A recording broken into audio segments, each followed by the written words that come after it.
Breaking news in Manhattan, hands up and demanding justice. Anger turns to action as protesters face off with police tonight in Times Square.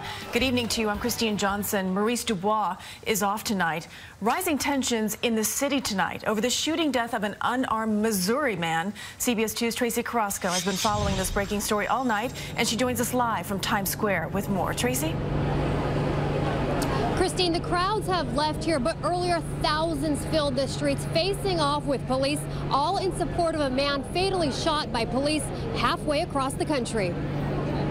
From Chopper 2, you can see as thousands flood Broadway, marching from Union Square to Times Square. Crowds of people taking over the streets, blocking traffic, trying to push through the line of NYPD officers, chanting, "Hands up, don't shoot," a reference to witness accounts that 18-year-old Michael Brown had his hands raised when he was fatally shot by police in Ferguson, Missouri. In Midtown and in Harlem and across the country, people have taken to the streets as a sign of solidarity for Brown. I think it was a disgrace to this country and a disgrace to the people. And we here are, as the people of New York City, are outraged because even if it's happening in Missouri, it's happening everywhere. And there's just like a lot of injustice going on. People like me, people like everyone here. You have to like live in fear. Protesters came face to face with a blockade of NYPD officers in Times Square trying to contain the rally.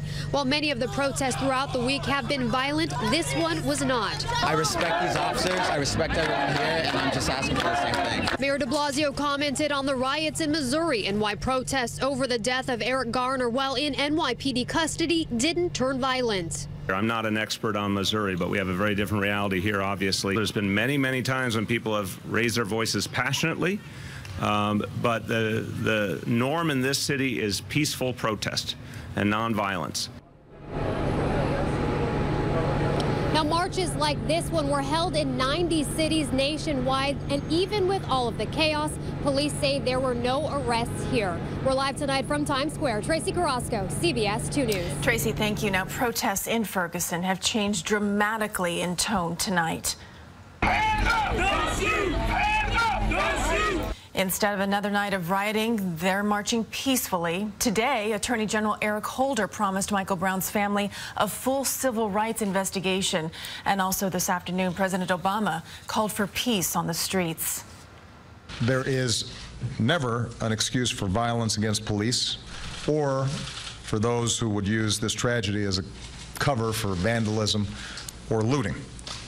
There's also no excuse for police to use excessive force against peaceful protests. Michael Brown's death led to nightly clashes in the St. Louis suburb. Last night, police fired tear gas and smoke bombs to disperse crowds who threw firebombs back.